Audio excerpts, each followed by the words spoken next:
The words hit the lobby like a bomb. Complete silence followed. Nobody moved. Nobody spoke. Everyone just stared. David's face changed colors. First red, then white, then red again. His mouth opened, but no words came out. He looked like a fish out of water. "That's not possible," he finally said. His voice was weak now, shaky. "She's just a—" He stopped himself. But everyone heard what he almost said. Everyone knew what he was thinking. Minji looked directly at David. Her eyes were steady, calm. "Just a what, Mr. Mitchell? Please, finish your sentence." David's hands started to shake. "I didn't mean— I just thought—" "You look so young, Minji repeated. "Is that all you were going to say?" David looked around the lobby. He was looking for help, for support. But nobody would meet his eyes. The other bank employees had stepped back. They wanted distance from him now. Sarah Chen held up her tablet. On the screen was a document. Ms. Park inherited Park Holdings from her grandmother 2 years ago. Park Holdings owns this building, and 4 other buildings in downtown Chicago. David swallowed hard. "I didn't know. How was I supposed to know?" "You weren't supposed to know," Minji said quietly. "But you were supposed to treat me with basic respect. Like you would treat anyone else." "I was just doing my job," David said. His voice got desperate. "I was protecting the building." "Protecting it from what?" Minji asked. "From whom?" David had no answer. The truth was obvious to everyone in the lobby. He had seen a young black woman in casual clothes, and he had assumed the worst. He had assumed she did not belong. He had assumed she was a threat. Marcus Johnson stepped forward. "Ms. Park, on behalf of the security team, I apologize. We should have handled this better." "You recognized me immediately," Minji said to Marcus. "You tried to stop this." "It's not your fault," Marcus nodded, but he still looked uncomfortable. His 2 colleagues stood behind him. They looked at the floor. Nobody wanted to be part of this scene anymore. One of the bank employees spoke up. Her name was Jennifer. She had worked at Premier Trust for 5 years. "Mr. Mitchell, maybe we should go back inside." "No," David said. He was panicking now. "I need to fix this, Ms. Park, I apologize." "I really do. I made a mistake. A big mistake." Minji did not respond right away. She studied him carefully. She had seen this before. The panic, the backtracking, the quick apologies. They came after being caught. Not before. Her grandmother had faced moments like this all her life. Ji-young Park had come to America from Korea with nothing. She had built a real estate empire from the ground up, and every step of the way people had doubted her, dismissed her, tried to push her aside. But her grandmother had taught Minji an important lesson. When people show you who they are, believe them. But also remember that people can change if you give them the right push. Minji made a decision. "Sarah, I need you to arrange a meeting." Sarah nodded quickly. "Of course." "When would you like today?" Minji said. "In 2 hours. In my office, and who should attend?" Sarah asked. She was typing notes on her tablet. "Mr. Mitchell," Minji said. "And whoever his boss is." David's face went even whiter. "My boss, you mean Robert?" "Robert Harrison? He's the regional manager for Premier Trust." "Then Mr. Harrison needs to be there," Minji said. "And your HR representative." "Please," David said. His voice cracked. "I have a family. I have 2 kids. I can't lose my job. I'm sorry. I'm really, really sorry." Minji looked at him for a long moment. "I'm sorry too, Mr. Mitchell. I'm sorry that you saw me and immediately thought I was a problem. I'm sorry that in 15 years of working here, you never once considered that someone like me might own this building. I'm sorry that your first instinct was to intimidate me instead of helping me." Each word landed like a punch. David's shoulders slumped. He looked defeated. "But," Minji continued, "we're going to talk about this. Really talk about it. In my office. In 2 hours." She turned to Sarah. "Make sure everyone is there." Sarah nodded. "I'll make the calls right now." Minji picked up her coffee cup from the table. It was probably cold by now. She started walking toward the elevators. The crowd parted for her. People stepped aside. They watched her with new eyes now. Not as some lost girl who wandered in from the street, but as the owner, the boss, the person who controlled their workplace. Marcus and his security team followed her to the elevator. "Ms. Park," Marcus said quietly. "Again, I'm very sorry about this. You did your job correctly, Marcus, Minji said. You recognized the situation for what it was. You tried to de-escalate. That's exactly what you should have done. The elevator doors opened. Minji stepped inside. She pressed the button for the 15th floor. As the door started to close, she looked back at the lobby. David stood there frozen. Sarah was on her phone making calls. The other bank employees whispered among themselves. Some people had their phones out, probably texting about what just happened. The doors closed.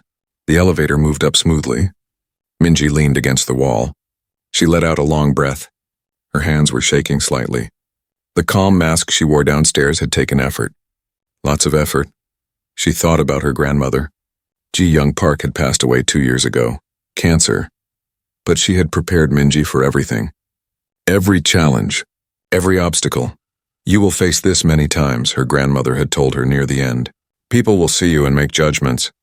Quick judgments. Wrong judgments. You must stay strong, stay calm, and teach them better. But Halmione, Minji had said, what if they don't want to learn? Her grandmother had smiled. It was a tired smile. A sad smile. Then you move forward without them. But always give them the chance. Because my grandmother gave someone a chance once, and that chance changed everything for our family.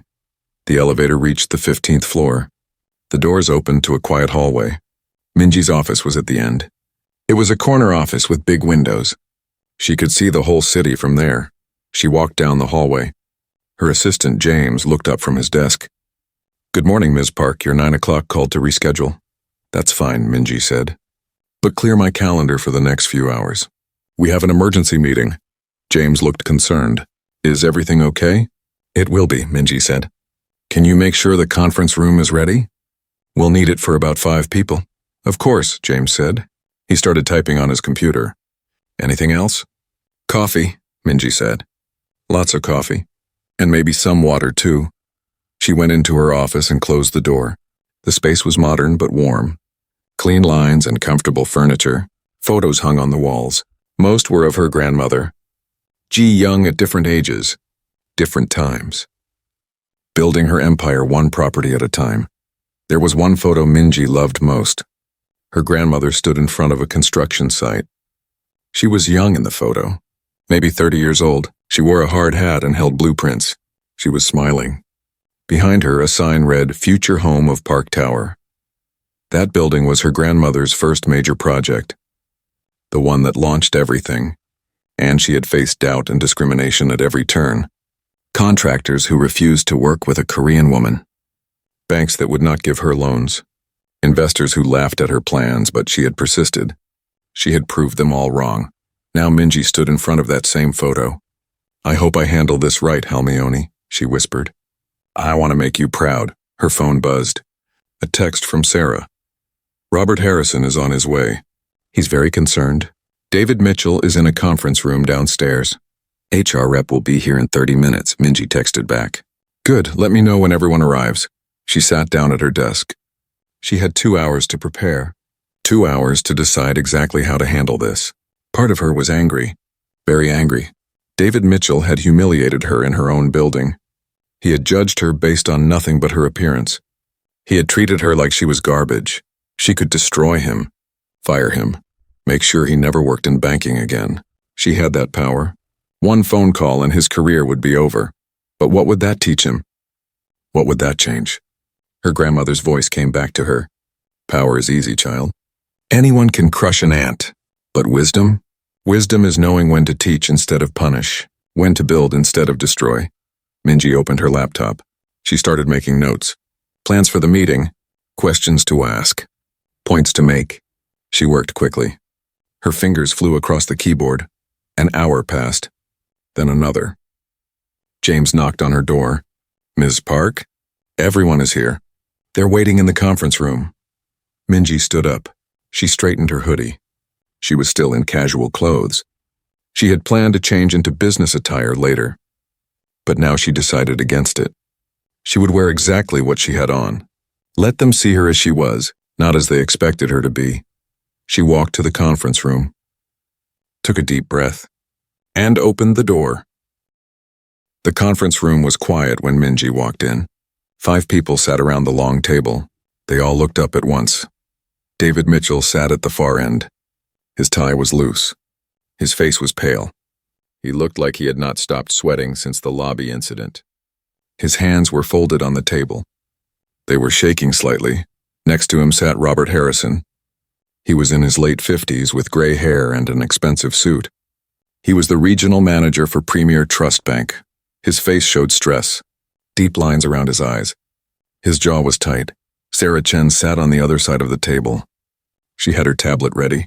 She was the building manager and had worked with Minji for the past 2 years. She gave Minji a small nod. The fourth person was Lisa Rodriguez. She was from Premier Trust's Human Resources Department. She wore glasses and had a thick folder in front of her. She looked professional, neutral, ready to document everything. The fifth person was Marcus Johnson from security. Minji had asked him to attend as a witness. He sat straight in his chair. Alert and serious. "Good morning," Minji said. She did not smile. She walked to the head of the table and sat down. "Thank you all for coming on short notice. Ms. Park," Robert Harrison started immediately. "I want to begin by saying how deeply sorry." Minji held up her hand. "Mr. Harrison, please. I appreciate your apology, but I did not call this meeting to hear apologies. I called it to understand what happened and why." Robert closed his mouth. He nodded. Minji turned to David. She looked directly at him. "Mr. Mitchell, I want to ask you some questions. I want honest answers. Can you do that?" David nodded quickly. Yes, of course, anything." "How long have you worked at Premier Trust?" 15 years, David said. His voice was quiet. "I started as a junior analyst, worked my way up to senior relationship manager." 15 years in this building, Minji said. "That's a long time." "Yes. In those 15 years, how many times have you stopped someone in the lobby? Like you stopped me today?" David hesitated. He looked at Robert, then at Lisa, then back at Minji. I'm not sure. Maybe a few times." "A few times," Minji repeated. "Can you remember any specific incidents?" David thought for a moment. "There was a man about 3 years ago. He was acting strange, walking around taking photos. I asked him what he was doing, and he was a building inspector," David admitted. "He had permission to be there. Anyone else?" David shifted in his seat. "A woman last year. She looked homeless. She came in to get warm. I called security." Marcus spoke up. "I remember that. We got her connected with a shelter. She needed help. Anyone else?" Minji asked again. David was quiet for a long time.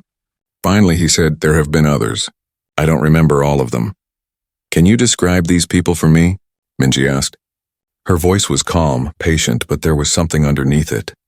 Something sharp David did not want to answer. Everyone in the room could see it.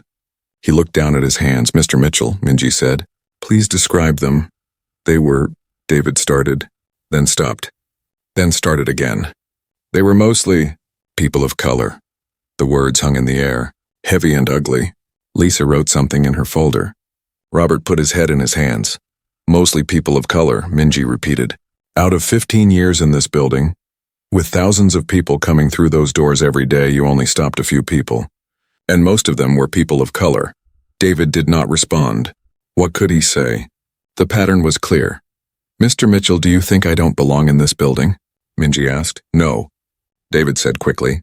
"No, I know you own it. I know that now." "That's not what I asked," Minji said. "I asked if you think I belong here." David struggled with the question. I made assumptions. Wrong assumptions." "I see that now. What assumptions?" Minji pressed. "Tell me exactly what you thought when you saw me." David's face turned red again.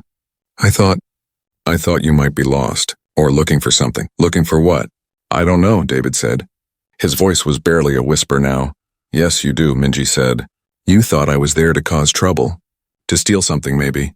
Or to do something I should not be doing. Right?" David did not answer, but his silence was an answer. Minji leaned back in her chair. "Do you know why you thought that, Mr. Mitchell?" "I was wrong," David said. "I know I was wrong, but why were you wrong?" Minji asked. "What made you look at me and see a threat instead of a person? What made you assume I did not belong?" Robert Harrison cleared his throat. "Ms. Park, if I may. I think we all know what happened here. David made a serious error in judgment. Premier Trust Bank takes full responsibility. We are prepared to terminate his employment immediately." "No," Minji said. She said it firmly. Clearly, everyone looked at her in surprise. No, Robert repeated. I did not ask for him to be fired, Minji said. Not yet, David looked up. His eyes were wide. Hope flickered there, small and fragile.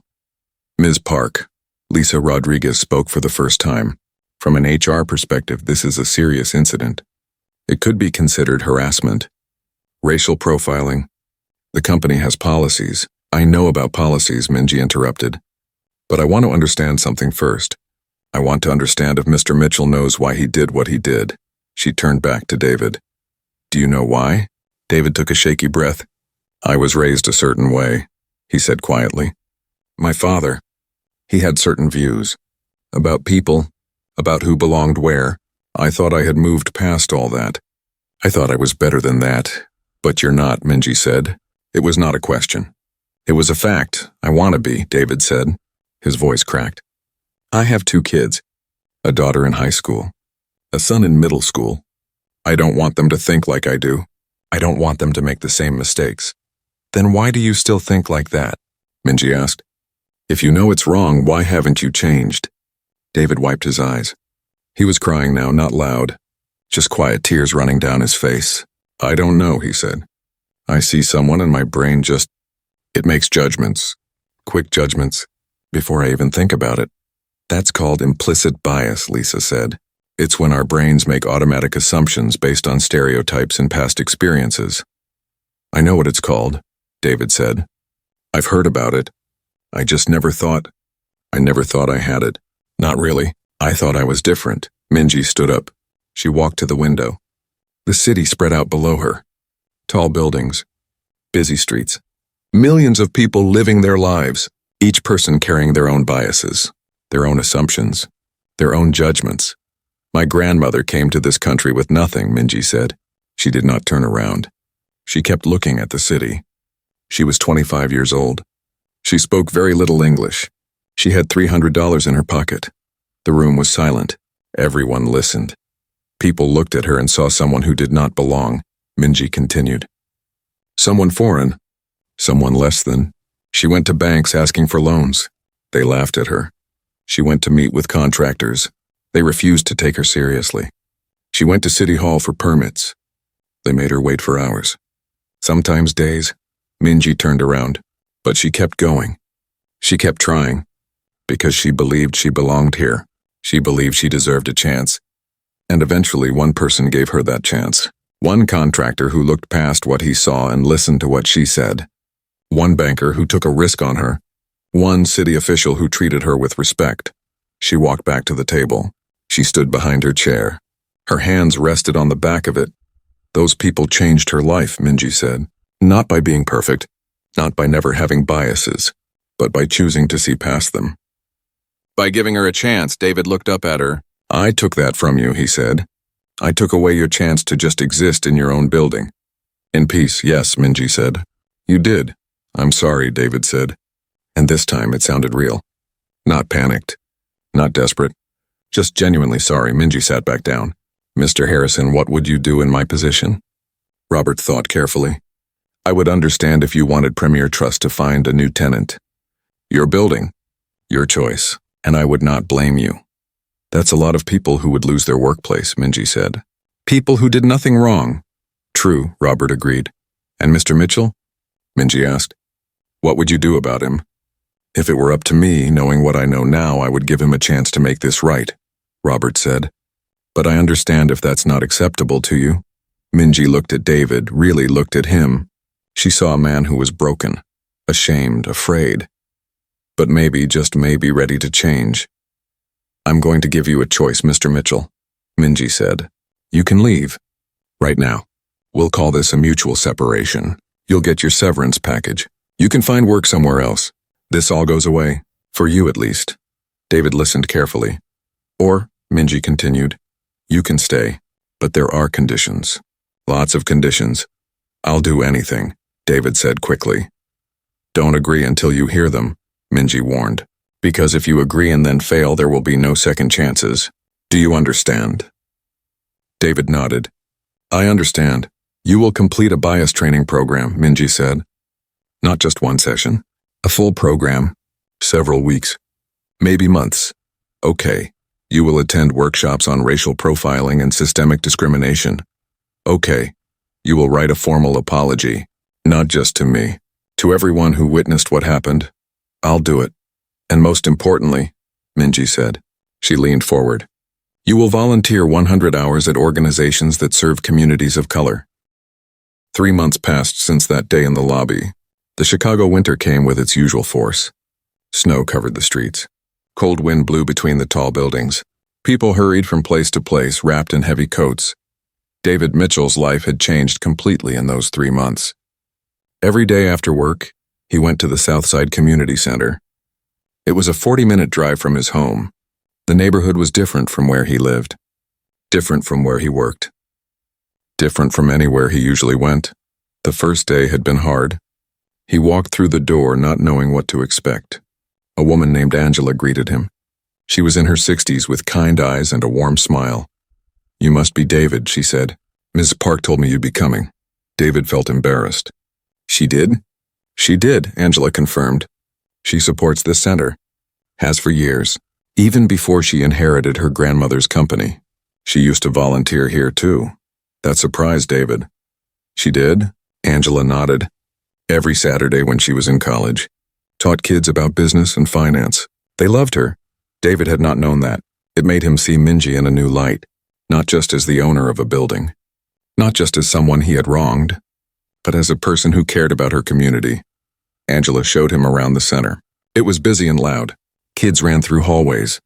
Teenagers sat in groups working on homework. Adults attended classes on computers and English.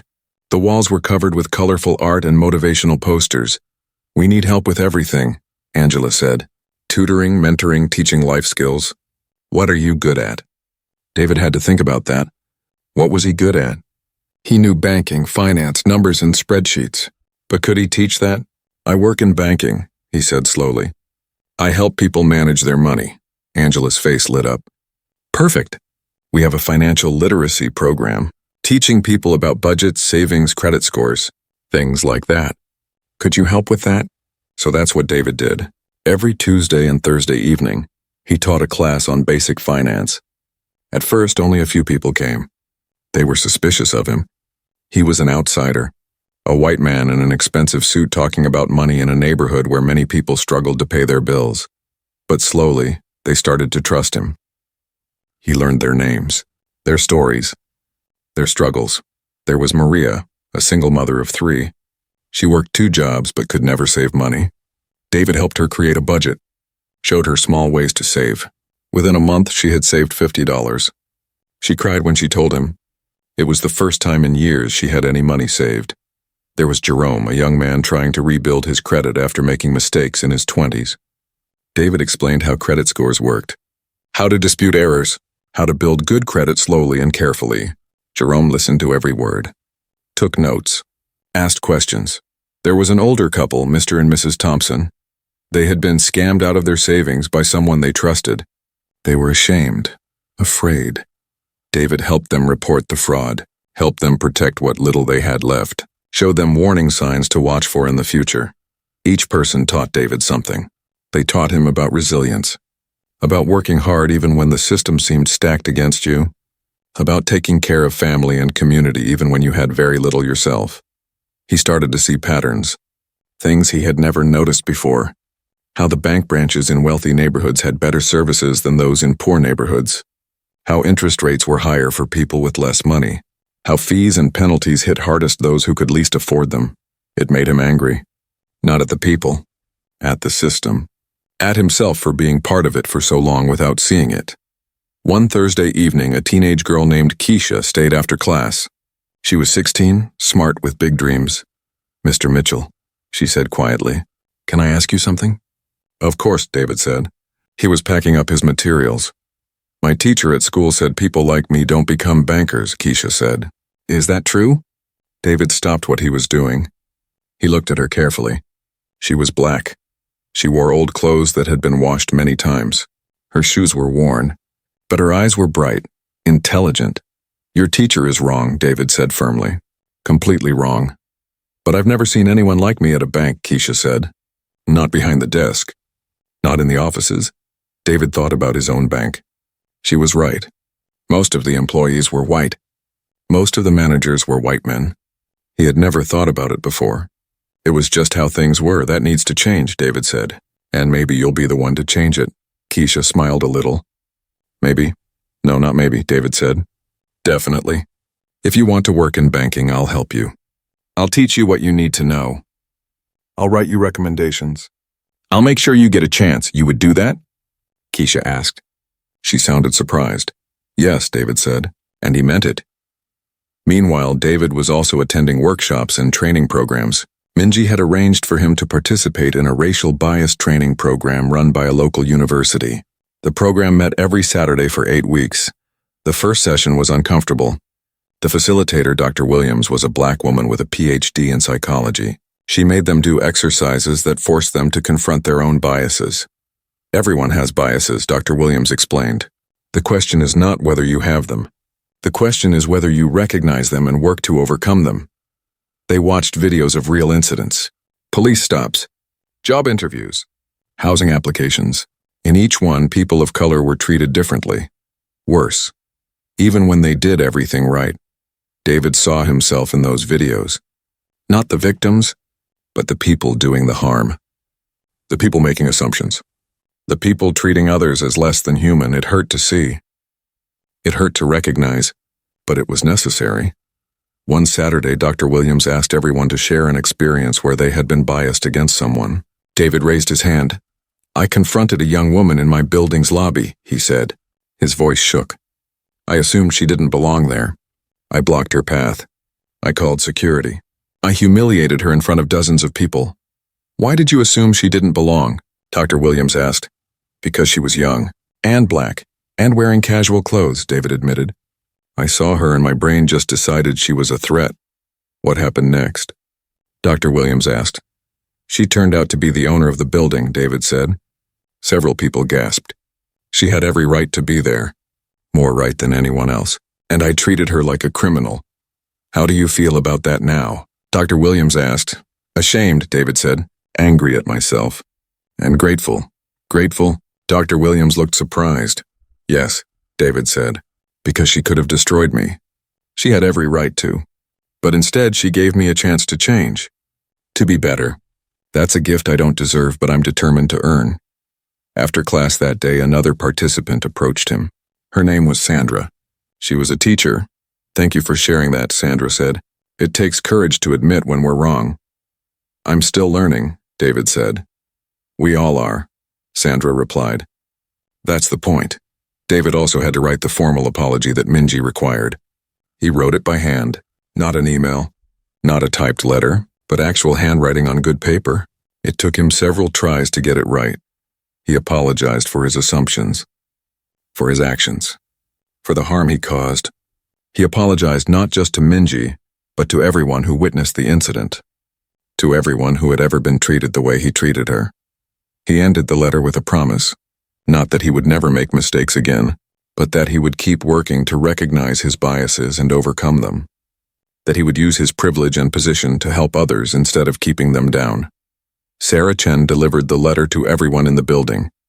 David also posted it in the lobby, right where the incident happened. Some people read it and nodded. Others ignored it. A few tore it down. That hurt. But David understood. Words were just words. Actions mattered more. At home, things were changing too. David's wife, Rebecca, noticed the difference in him. You seem different, she said one night at dinner. Lighter somehow.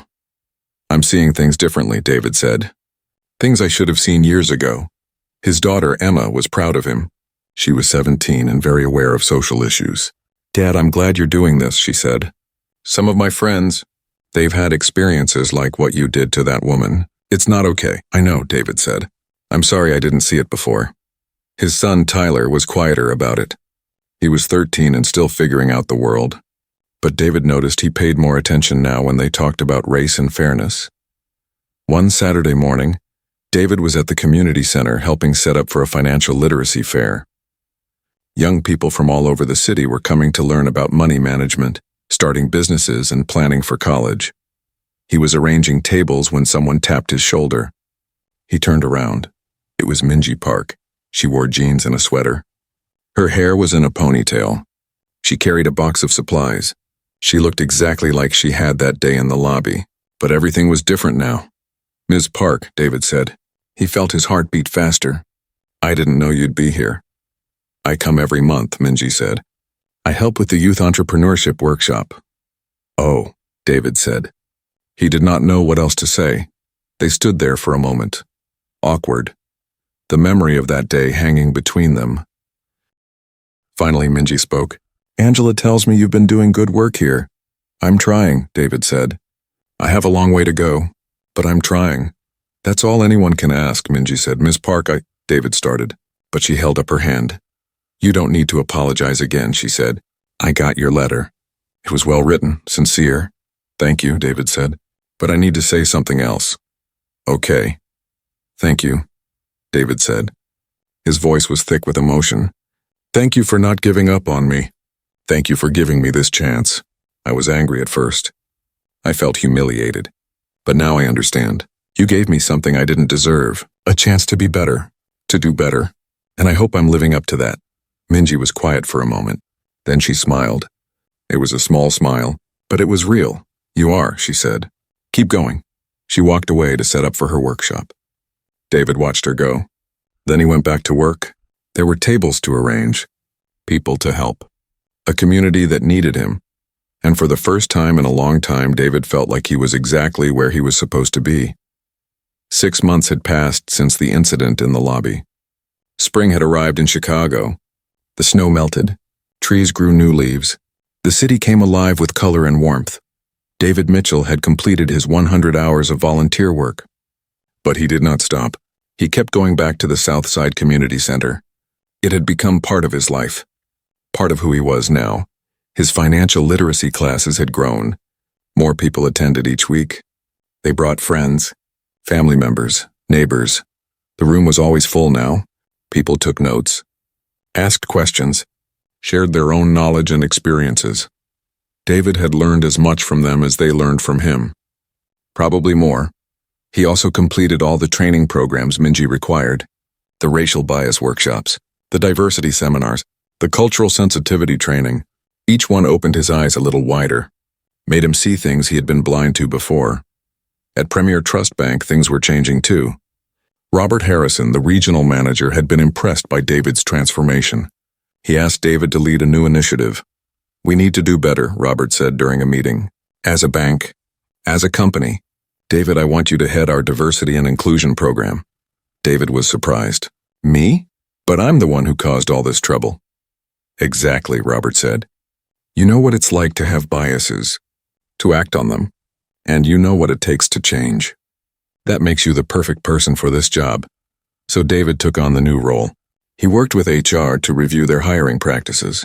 They discovered that their job postings used language that discouraged women and people of color from applying.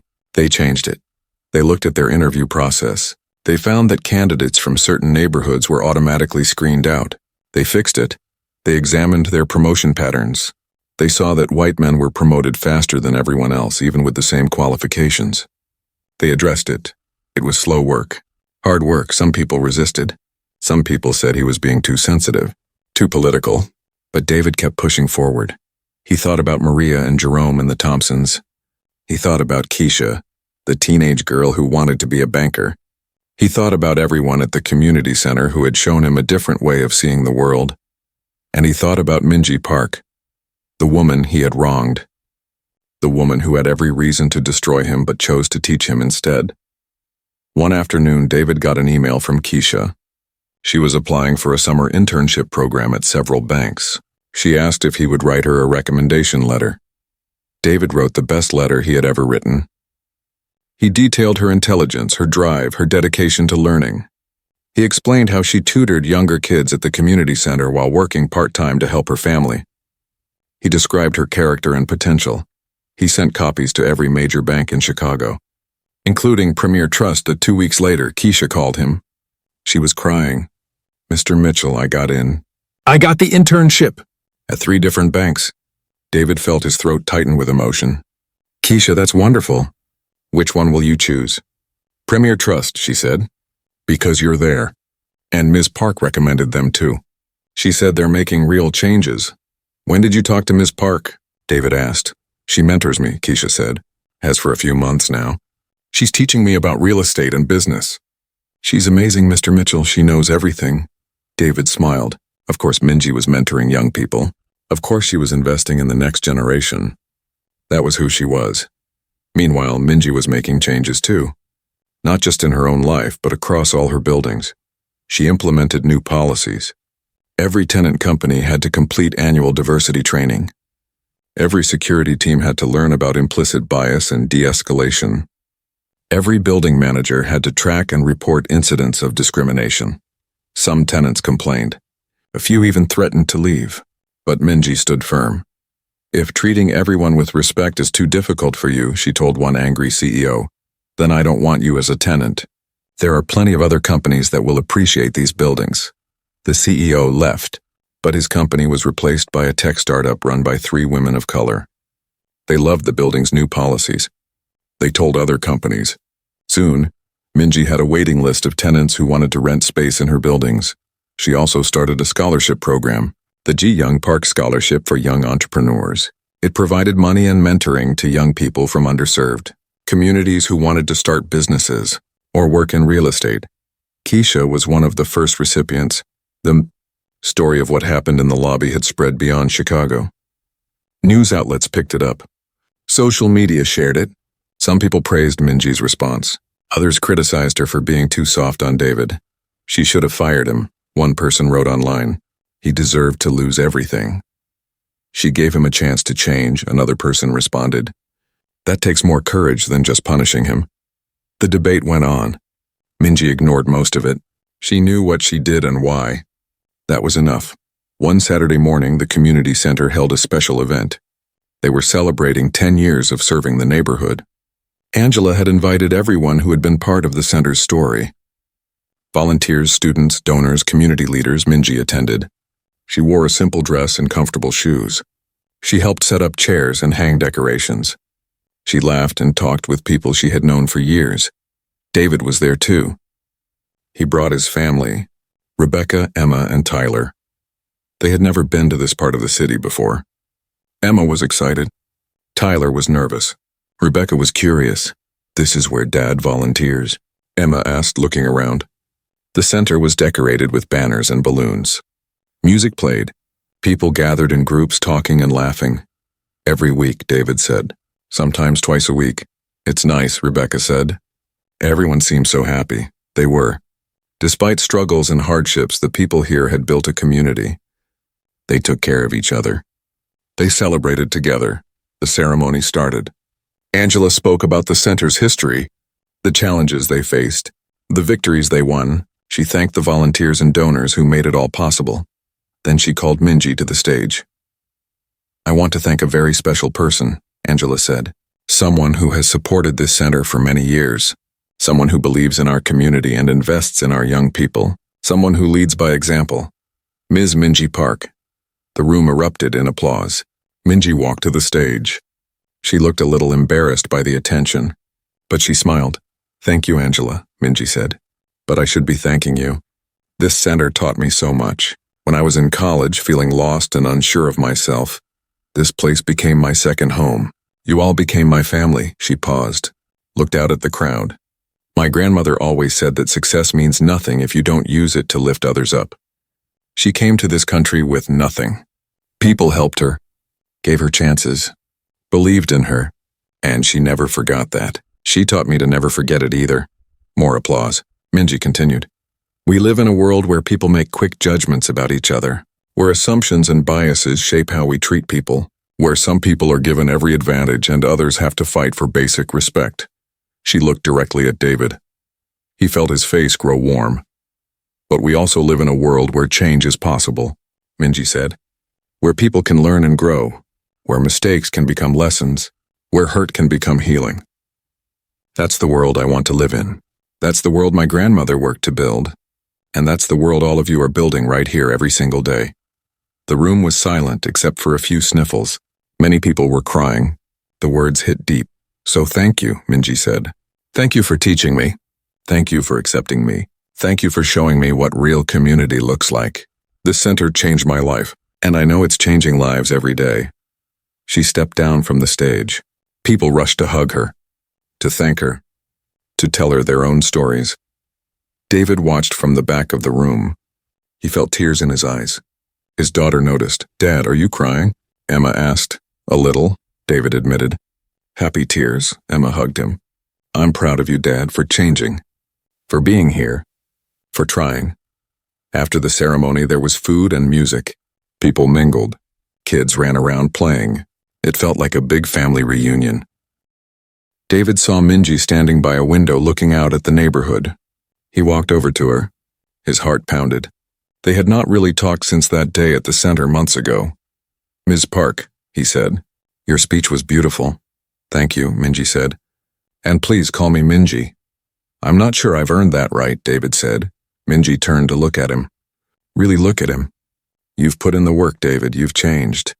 Not just on the surface, but deeply. I see it. Everyone sees it." "I still have a long way to go," David said. "I still catch myself making assumptions sometimes. But now I stop. I question them.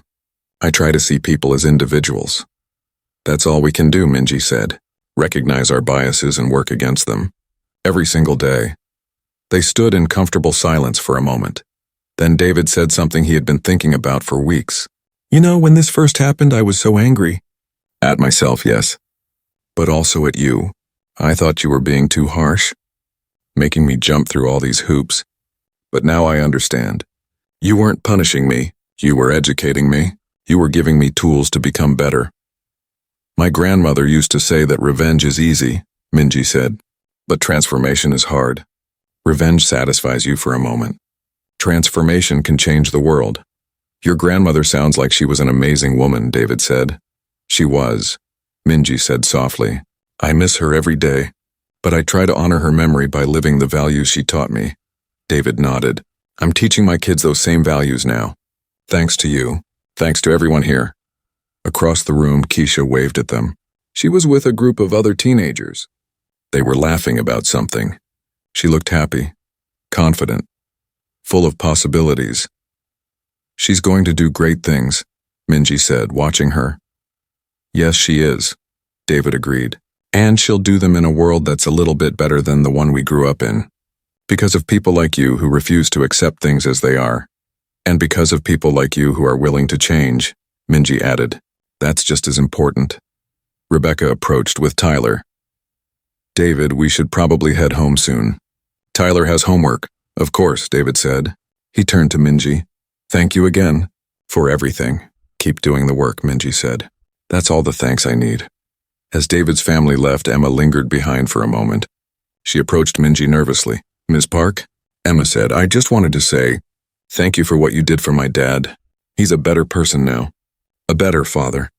And our family is closer because of it." Minji smiled warmly. "Your father did the hard work himself. I just pointed him in the right direction." "Still," Emma said, "thank you. And I hope I can be like you someday. Someone who makes things better instead of worse." "You already are," Minji said. "Just by being aware. Just by caring. Keep that spirit, Emma. The world needs more people like you." Emma beamed and ran to catch up with her family. Minji stayed at the center until evening. She helped clean up. She talked with old friends and new ones. She watched children play and teenagers dream about their futures. When she finally left, the sun was setting. The sky was painted orange and pink. She drove back to her apartment. It was in a nice building downtown, quiet and comfortable. She made herself tea and sat by the window. She thought about her grandmother, about the long journey that brought their family here, about all the struggles and victories. Her phone buzzed. A text from Sarah Chen, her building manager. "The Sterling Financial Tower lobby is being featured in a magazine article. They want to interview you about the changes you've made." "Interested?" Minji thought about it. Then she replied, "Only if they interview David too. This is his story as much as mine." She put her phone down and looked at a photo on her wall. Her grandmother standing in front of her first building, young and determined, ready to change the world. "I hope I'm making you proud, Halmione," Minji whispered. "I hope I'm doing this right." In her heart, she knew the answer. She was doing more than right. She was doing what needed to be done, building bridges instead of walls, choosing education over punishment, creating change that would last beyond her own lifetime, and that was the greatest honor to her grandmother's memory she could possibly give. 1 year had passed since that rainy Tuesday morning in the Sterling Financial Tower lobby. The city had gone through all its seasons, winter, spring, summer, and fall, and now winter was coming again. But so much had changed. The magazine article came out in the fall. It was called When Dignity Meets Accountability, a New Approach to Workplace Discrimination. The article featured photos of Minji and David. It told the whole story. The confrontation, the meeting, the conditions, the transformation. The article went viral. It was shared millions of times on social media. News programs talked about it. Podcasts discussed it. Business schools used it as a case study. Some people loved the story. They saw it as proof that people could change. That education was more powerful than punishment. That grace and accountability could work together. Other people hated it. They said Minji was too soft, that David got away with racism, that she should have made an example of him by destroying his career. The debate raged online for weeks. But in the real world, things were changing.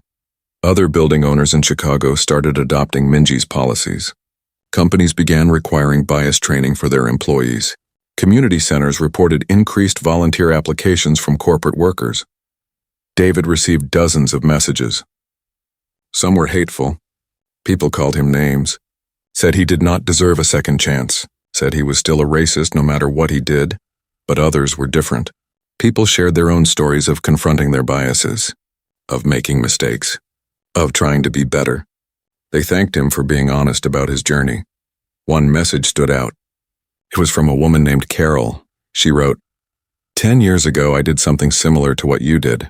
I called the police on a black family having a barbecue in a park. I thought they were being too loud, but really I just thought they didn't belong there. The police came. The family was humiliated. I never apologized. I just went on with my life. But your story made me realize I was wrong. It's never too late to do better. I found that family. I apologized. They didn't forgive me. And that's okay, but at least I tried. Thank you for showing me that's possible. David read that message 3 times.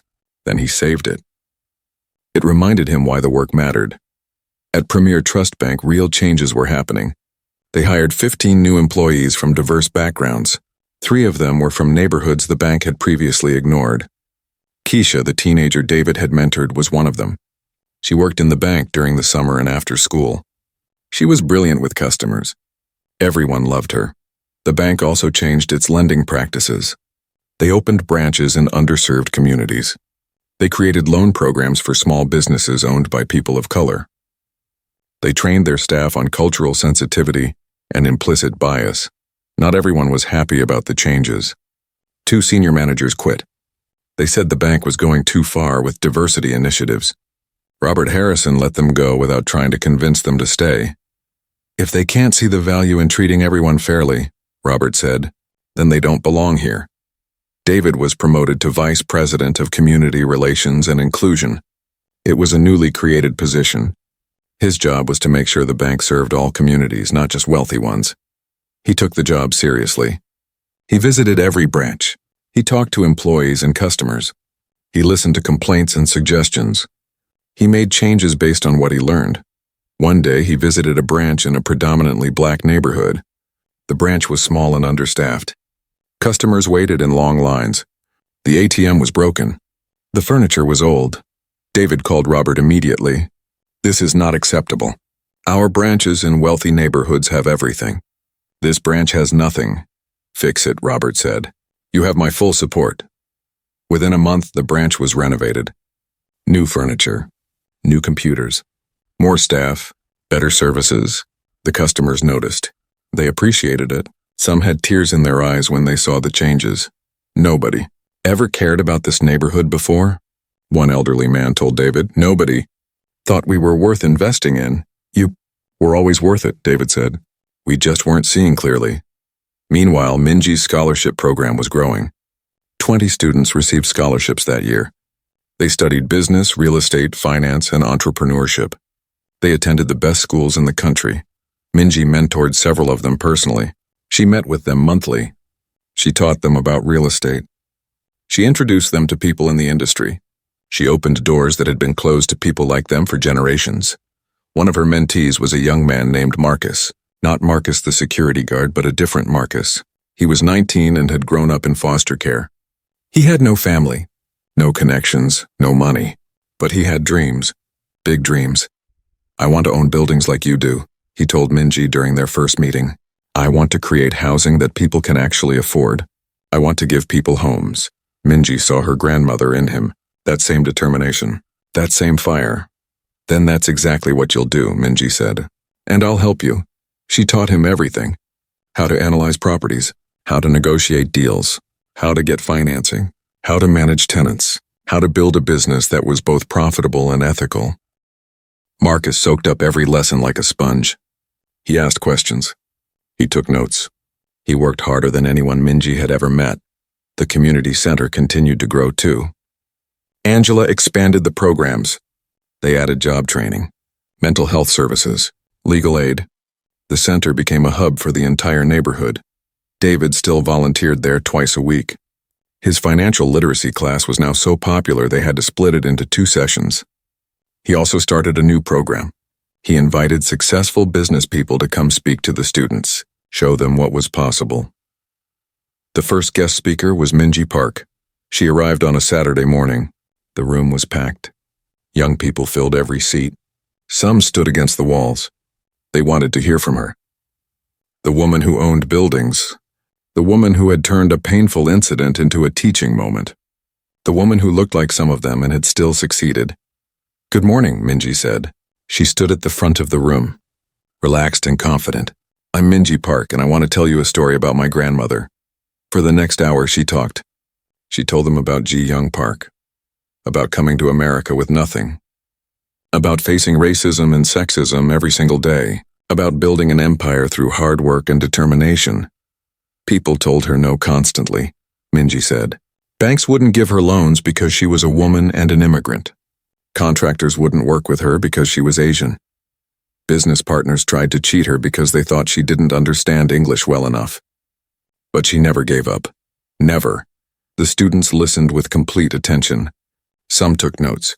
Others just absorbed every word. "She taught me 3 things," Minji continued.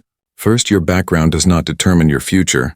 Where you come from matters less than where you're going. Second, use your success to lift others up. Money and power mean nothing if you only use them for yourself. And third, turn every obstacle into an opportunity. Every person who doubts you is giving you a chance to prove them wrong." A hand went up. It was a girl about 15 years old. "Ms. Park, is it true what happened at your building? The thing with the bank employee?" Minji nodded. "Yes, it's true. Why didn't you fire him?" The girl asked. "My mom said you should have." Minji thought about how to answer. "That's a fair question. And honestly, I thought about it. I was angry, hurt, embarrassed. Part of me wanted him to feel the same pain he caused me." The room was silent. Everyone waited. "But my grandmother taught me something else too," Minji said. "She taught me that revenge is easy. Punishment is easy. What's hard is creating real change. What's hard is looking at someone who wronged you and seeing their potential to become better." She looked at David, who stood in the back of the room. He had tears in his eyes. "Mr. Mitchell made a terrible mistake," Minji continued. "He acted on his biases. He hurt me, but I had a choice. I could destroy him and feel satisfied for a moment, or I could challenge him to become better, and possibly change not just him, but everyone he influences. His family, his colleagues, his community." "And did he change?" the girl asked. "Why don't you ask him yourself?" Minji said. "Mr. Mitchell, would you come up here, please?" David was surprised. He did not expect to be called on. But he walked to the front of the room. He stood next to Minji. His heart pounded. "Tell them," Minji said gently. "Tell them your story." David took a deep breath. "My name is David Mitchell, and a year ago I was a racist." The words hung in the air. "Raw and honest, I didn't think I was," David continued. "I thought I was a good person, but I had biases I didn't even know about. And one day, those biases made me do something terrible. I confronted Ms. Park in her own building. I assumed she didn't belong there because of how she looked. I called security on her. I humiliated her, he paused. The shame still felt fresh even after all this time. Ms. Park could have ended my career, my life as I knew it. But she didn't. Instead, she gave me conditions. She made me do training, attend workshops, volunteer here at this center. And at first I was angry about it. I felt like I was being punished. But you were being punished, someone said from the audience. Yes, David agreed. But I was also being educated. Every person I met here taught me something. Every class I attended opened my eyes.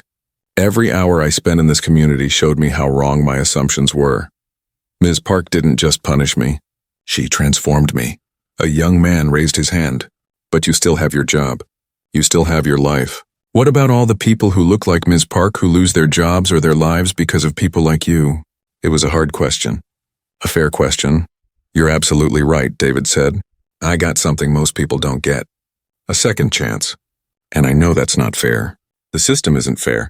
People of color face consequences for small mistakes, while people like me often face no consequences at all. I can't fix that system by myself. But I can use my privilege to try to change it. That's what I'm doing at my bank. That's what I'm doing here. That's what I'll keep doing for the rest of my life. The young man nodded slowly. He seemed to accept that answer. Minji spoke again. Change is complicated. It's messy. It doesn't always look like justice. But I believe in transformative justice, not just punitive justice. I believe people can learn and grow. Not everyone. Some people are too far gone, but some people just need someone to believe they can be better. The session ended with a long applause. Students came up to talk to both Minji and David. They asked questions, shared their own stories, made connections. Keisha approached them with a big smile. Ms. Park, Mr. Mitchell, I have news. What is it? They both asked at the same time. I got accepted to 3 colleges, Keisha said. Her eyes sparkled. Full scholarships to all 3. I'm going to study business and finance, Minji hugged her. David's eyes filled with tears again. I'm so proud of you, Minji said. We both are, David added. I couldn't have done it without you both, Keisha said. You showed me what was possible. After the event, Minji and David walked outside together. The sun was shining. It was a beautiful autumn day. Leaves crunched under their feet. Thank you for inviting me to speak, Minji said. Thank you for coming, David replied. Those kids needed to hear from you. They walked in silence for a moment. Then David said something that had been on his mind for months. You know, I never properly thanked you. Not really. You changed my life, Minji. You saved me from myself. I don't know how to repay that. Minji stopped walking. She turned to face him. You don't have to repay me, David. You just have to keep doing the work. Keep learning. Keep growing. Keep helping others. That's all I ever wanted. I will, David promised. Every single day. And David? Minji said. Thank you too. For what? David looked confused. For being willing to change, Minji said. For not fighting it. For doing the hard work. You could have quit. You could have fought back. You could have made excuses. But you didn't. You faced your biases head on. That takes courage. Real courage. They shook hands. A year ago, they had been on opposite sides of a painful conflict. Now they stood together. Not as owner and employee. Not as victim and offender. But as 2 people committed to making the world a little bit better. That evening, Minji returned to her apartment. She made tea and sat by her grandmother's photo. Well, Hermione, she said softly, I think we did okay. The scholarship students are thriving. The buildings are making a difference. The policies are spreading. And David is proof that people can change. She smiled at the photo. Her grandmother smiled back from the frame. Young and strong, ready to take on the world. I know you would have handled this differently, Minji continued. You would have been tougher maybe. Or maybe not. I'll never know. But I hope you're proud of the choice I made. I hope you understand why I did it. The apartment was quiet, but Minji felt her grandmother's presence. In the walls she had built, in the businesses she had created, in the values she had passed down, Minji's phone buzzed. An email from Marcus, her mentee. He had just closed on his first property, a small apartment building in a struggling neighborhood. He was going to renovate it and rent the units at affordable prices. I did it, Miss Park, he wrote. My first building. I'm a real estate owner just like you. Thank you for believing in me. Minji smiled. This was the legacy her grandmother had left. Not just buildings and money, but a commitment to lifting others up, to creating opportunities, to believing in people's potential. She replied to Marcus, "Congratulations. Your first building of many. Make your grandmother proud wherever she is," Marcus responded immediately. "I never knew my grandmother, but I hope she's watching, and I hope she sees that I'm trying to make a difference." "She sees," Minji wrote back. "Trust me, she sees."